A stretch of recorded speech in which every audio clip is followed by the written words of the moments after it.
දවසක් ගෞරවනීය මාධ්‍යයෙන් අවසරයි මම ව්‍යවසායක පුෂ්පකුමාර කරුණාරත්න දේශීය ව්‍යවසායකයන් බලගැන්වීමේ සංවිධානයේ ලේකම්.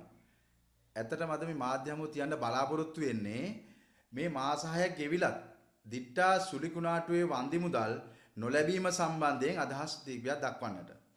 ඇත්තටම විශේෂයෙන්ම මම මේ ලිපියක් දක්වන්නම්. මේක ආරක්ෂක අමාත්‍යාංශයෙන් එවලා තියෙන ලිපියක්. දිස්ත්‍රික් ලේකම්වරුන්ට සහ ප්‍රාදේශීය ලේකම්වරුන්ට එවලා තියෙන මේ ලිපිය. මම මෙහි අඩංගු දේවල් මොනවද කියලා කියවන්න මේ චක්‍රලේඛය තමයි නිකුත් කරලා තියෙන්නේ.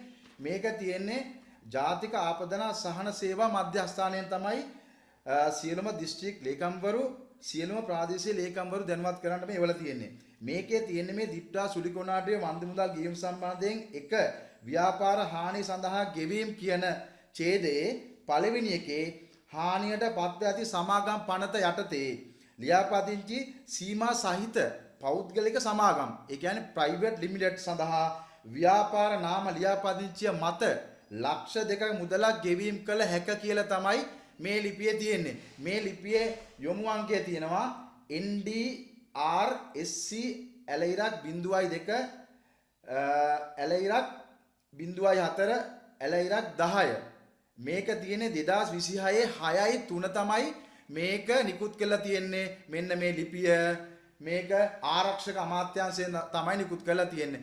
එදාම චක්‍ර ලේඛනයක් ගහනවා සියලුම දිස්ත්‍රික් ලේකම්වරුන්ට සියලුම ප්‍රාදේශීය ලේකම්වරුන්ට ගහනවා එදාම චක්‍ර ලේඛනයක්. දිට්ටා සුලි කොණාටු හේතුවෙන් පැන නැගුණු හදිසි ආපදා තත්ත්ව හේතුවෙන් බලමෑට ලක් වූ ප්‍රදේශවල බිඳ වැටි ඇති ජන ජීවිතය යථා තත්ත්වයට පත් කිරීම සඳහා අයවැය චක්‍රලේඛන මගින් යෝජිත ආපදාවට ලක් වූවන් සවිබල් ගැන්වීමේ වැඩසටහනේ දක්වා ඇති සහන ලබා දීමේ වැඩසටහන ක්‍රියාත්මක කිරීමට අදාළ උපදෙස් සහ පැහැදිලි කිරීම ලබා දීම සඳහා නිකුත් කරන ලද මාර්ගෝපදේශයන්හි ඇතුළත් කරුණු සම්බන්ධයෙන් වැඩිදුර උපදෙස් ලබා දීම වෙනුවෙන් අංක 0.2 ඇලයිරක් 0.4 ඇලයිරක් 10 හා 2026 6/3 දින ඇති ලිපිය නිකුත් කරන ලද ලිපිය අවලංගු කරනු ලැබේ කියලා ඉදාම හවස චක්‍රලේඛනයක් ගහනවා. අපි අහනවා අතිගරු ජනාධිපති ඇයි මෙහෙම දිට්ටාල් සුරුකුණාටුවේ අසරණ වෙච්ච ජනතාව තවත් අසරණ කරන්නේ? ඔබතුමාගේ සංවේදී හදවතක් නැද්ද? මේ මිනිස්සු දුක් විඳිනවා. මාස 6කුත් ගිහිල්ලා තියෙන්නේ දැන්. මේ ලක්ෂ 2 මුදල ඇයි මේ සමාගම් මැදුර රෙජිස්ටර් කරලා තියෙන ප්‍රයිවට් ලිමිටඩ් ආයතනවලට ඒ කියන්නේ සමාගම් මැදුර රෙජිස්ටර් කරලා තියෙන ආයතනවලට දෙන්නේ නැති හේතුව අපි අහන. එතකොට මේ සමාගම් මැදුර රෙජිස්ටර් කරලා තියෙන මේ පෞද්ගලික සමාගම් මං අහන්නේ මේ රජයේ ආයතන නොවේද මේ සමාගම් මැදුරේ? සමාගම් මැදුර කියන්නේ අනිවාර්යයෙන්ම රජයේ ආයතනයක්. සමාගම් මැදුර රෙජිස්ටර් කරලා තියෙන ආයතන වලට ඇයි ගෙවීම් පැහැර අරින්නේ? ගෙවීම් කරන්න බැහැ කියලා චක්‍රය නිකුත් කරන්නේ ඇයි? එහෙම කරන්න එපා පුතුමා. මේ මිනිස්සු අසරණලා ඉන්නේ. මේ ඇත්තට මේ ව්‍යාපාරික ප්‍රජාව කබලෙන් ලිපට වෙලා තියෙන මොහොතක ඔබතුමාලා මේ ගෙවීම් කරන්න චක්‍රයේ කෙනා උදේ ගිනුත් කරනවා ගෙවීම් කරන්න කියලා හවස නිකුත් කරනවා ගෙවීම් කරන්න එපා අවලම් කරලා දී කියලා. ඇයි මේ විහිළුවක් කරන්නේ? මෙහෙම මිනිස්සු අසරණ කරන්න එපා. මේ ව්‍යාපාරික ජනතාව ඇත්තටම පව්. මං කියන්නේ මෙහෙම අසරණ කරන්න එපා. බලන්න ඇත්තට මේ සංවේදී ඡායාරූපයක් තියෙනවා. මේ ටකරමක් ගියන් ලක්ෂ 10ක් දෙනවා කියලා තියෙනවා. මේ බලන්න අද මිනිස්සු කූඩාරම් වල දුක් විඳිනවා තාම. මේ මිනිස්සු අතර කූඩාරම් දුක් විඳින්න ඕනද? මේ ව්‍යාපාරික ප්‍රජාව තමන්ගේ නිවාස පිටින් දිට්ටා සුලි කොණාටුවෙන් ගහගෙන ගිහිල්ලා තියෙන පසුබිමක මේ මිනිස්සු තාමත් මේ කූඩාරම් වල පැල්පත් වල දුක් විඳිනවා. ටකරම ගියා ලක්ෂ 10ක් දෙනක්වා දැන් මාස 6කුත් ගෙවිලා තාම මේ මිනිස්සුන්ට පිළිසරණ මුකුත්ම නැහැ. අපි කියන්නේ ගෞරවමේ ජනතුමනි මේ විශේෂයෙන්ම මේ සමාගම් මැදුර රෙජිස්ටර් තියෙන ආයතනය ඇත්ත වශයෙන්ම මම හිතන්නේ මේ හංගල ප්‍රාදේශීය ලේකම් කාර්යාලයෙන් තමයි අපිට මේ දේවල් ලැබුණේ. ඉතින් මේ හංගල ප්‍රාදේශීය ලේකම් කාර්යාලය තමයි විමසීමක් කළේ.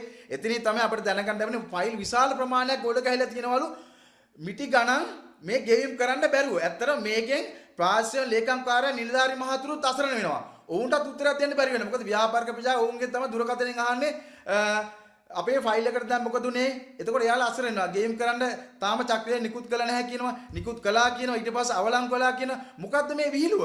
මේ මුණාම රජය නිලධාරීන් අපහසුපත් වෙනවා. ඒ රජය නිලධාරීන් දැඩි පීඩනයක් මේක. මොකද ව්‍යාපාරික ප්‍රජාව මයිද 300ක් ඉන්නවා මේ සඳහා හංගල්ල විතරක්. ඉතින් එයාලගෙන් දිගින් දෙකට මේ ඔෆිස් එකට කෝල් එනකොට එතුමලා රාජකාරියක් කරන්න කොහමද? දැඩි අසරණ තත්ත්වයකටපත් වෙනවා.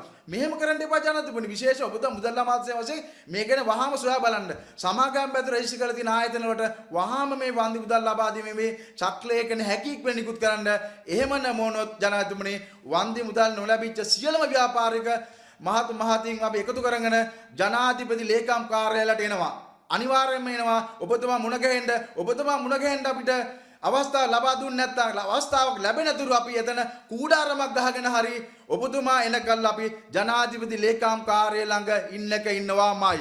අනිවාර්යෙන් ඔබතුමා මේ ගැන අවධානය යොමු කරලා මේ දිට්ටාසුළු කොනාටුවේ ආපදාවට ලක් වෙච්ච සියලුම දෙනාට සමසේ අසාධාරණයක් නොවන ආකාරයේ වන්දි මුදල් බෙදී යාමේ වැඩපිළිවෙල සමාගම් ඇතුළු සියලු දෙනාටම පොදුවේ ලබා දෙන්න කියන විශේෂ ඉල්ලීම තමයි අපි අද මේ අවස්ථාවේදී කරන්නේ දේශීය විසංග බලගැනීමේ සංවිධානයේ විශේෂ. දැන් අපි දැක්ක මේ දිට්ටාසුළු කුණාටුවෙන් පස්සේ සාමාන්‍ය ජනතාවට උන්ට తాවකාලික නවතන් සඳහා ගාස්තුවක් ගෙවනවා උන්ට යම් දීවනාවක් ගෙවනවා කියලා රජය ප්‍රකාශ කරා. ව්‍යාපාරිකයොත් අපි දැක්කා සම්පූර්ණයෙන්ම විනාශ වෙච්ච ව්‍යාපාර තිබ්බා. උන්ට නැවත ආරම්භ කිරීමට තරම් තත්ත්වයක් නොතිබිච්ච ව්‍යාපාර පවා තිබ්බා. ව්‍යාපාරික පැත්තෙන් රජය එවැනි తాවකාලික හෝ මොනවා හරි සහනදායී වැඩපිළිවෙලක් මේ දක්වා ක්‍රියාත්මක කළා නැද්ද? මෙහෙමනේ ජාමීන් බේරෙන්න ඉතාම සුළු පිරිසකට හංගල් නගරේ විශේෂයෙන්ම චෙක්පත් 50ක් දුන්නා. ලක්ෂ 2 ගාණ. අපි දැක්කා ගෙනහල්ලා മന്ത്രിතුමෙන් ගෙනහල්ලා උත්සවයක් තියලා දුන්නා. ඒ ටික විතරයි. එතනින් පස්සේ ගෙනිච්ච ටිකට ඔක්කොම ලක්ෂ 2ක් දෙන්න තිබිච්ච අයට සමාගම් ඇතුලේ ප්‍රශ්නයක් කියලා චක්ලේකනාවේ කියන කල් දැම්මා. දැන් තාම ලැබිලා නැහැ. ඉතින් අපි කියන්නේ මේ ඊටාම සුළු පිරිසක් ජාමීන් බේරෙන්න දීලා මේගොල්ලන් මගේ අරගෙන යනවා. මොකද්ද මේ වැඩ පිළිවෙල බලන්න පහුගිය මේ දිට්ටා සුළුකුණාටුවේ වන්දි මුදල් ගෙවන්න මම හිතන්නේ විශේෂයෙන්ම ආධාර කළා අපේ හිටපු ජනාධිපතිතුමිය චන්ද්‍රිකා කුමාරතුංග මැතිණිය.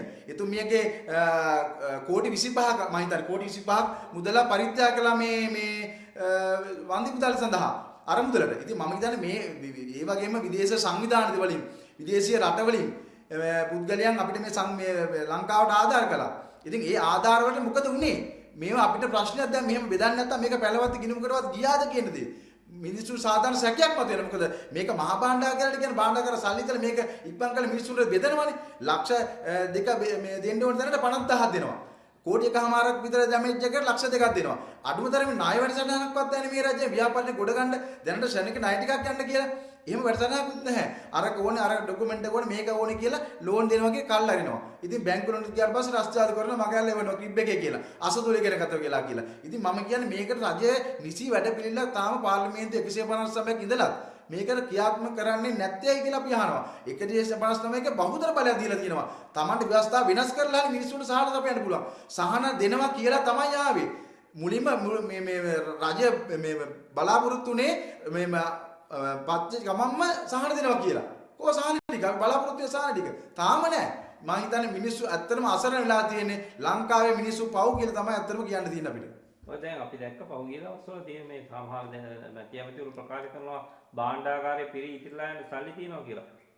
ඉල්ලුවේ නැද්ද ඉතින් පොඩ්ඩක් හරි මෙහෙමනේ මාත් ඉල්ලුවාම කියනවා මේක හැකර්වලු අතට ගියා කියලා. ඕස්ට්‍රේලියාවට යන ඩොලර් මිලියන 2.5 හැකර්වලු ගැහුවා කියනවා. ඉතින් අපි දන්නේ මේ කාගේ සාක්කුවටද ගියා කියලා අපිව රවට්ටනවා. භාණ්ඩාගාරේ සල්ලි නැහැ කියනවා. එව්ව සල්ලි ටිකට වෙච්ච දෙයක් නැහැ. අපි දැන් අහන්නේ ඇත්තටම භාණ්ඩාගාරයට වෙච්ච දේ මොකද්ද? මහා බැංකුවේ සල්ලි ටික මොකද උනේ කියලා. මේක හැකර්වලු ගහනවා කියලා. දැන් මේගොල්ලන් පෙර ආණ්ඩුවලට බැන්න හොරු කියලා. හොරු පණ්ඩලා මේ ආණ්ඩුව ගෙනල්ලා දැන් මේ ආණ්ඩුව මොකද්ද කරන්නේ? සංවර්ධන වැඩ පිළිවෙලකුත් ඇත්තෙත් නැහැ. භාණ්ඩාගාර සල්ලිත් නැහැ. අර රජවල් කළා සංවර්ධන ව්‍යාපෘති වෙන ණය අරන් වැඩ කළා. අද පේන වැඩ පිළිවෙල ටිකක් තියන බලන්නකො. හයිවේ ටික හදලා තියෙනවා, ගුවන් තොටුපළ තියෙනවා, වරාය තියෙනවා, නෙළුම් කුලනේ වගේ ජාත්‍යන්තර විදියට පිළිගත් තැන් හදලා තියෙනවා බලන්න මිනිසුන්ට. අන්න ඒ වගේ ව්‍යාපෘතිනේ පාරවල් ටිකට පහුගිය කාලේ තාර ටික දැන් මේ පහුගිය ආණ්ඩුවලින් මේ ආණ්ඩුවේ කරන්නේ පොඩ්ඩක් අනික සම්බෝල ටිකක් දාගෙන යනවා පාරේට තලාගෙන. ඊට පස්සේ ඊළඟ වැස්සේදී ඒ ටික ඔක්කොම ගහගෙන යනවා. ඒ කරපු වියදම අපරාධයක් වෙනවා. මම කියන්නේ දැන් මෙයාලා කියනවනේ මේ අර උත්සව මේ උත්සව වලට ගිහිල්ලා බඩු මේ වියදම අඩු කරගත්තා කියලා. උත්සව වල වියදම් අඩු කරගත්තා කියලා. ඒ වියදම් අඩු කරගත්ත එක මිනිස්සුන්ට මොන බාන්නේද දැනුනේ අපි අහනවා. භාණ්ඩාගාරේ සල්ලිත් නැහැලු. ඔන්නෝක අපිට තියෙන ප්‍රශ්නේ.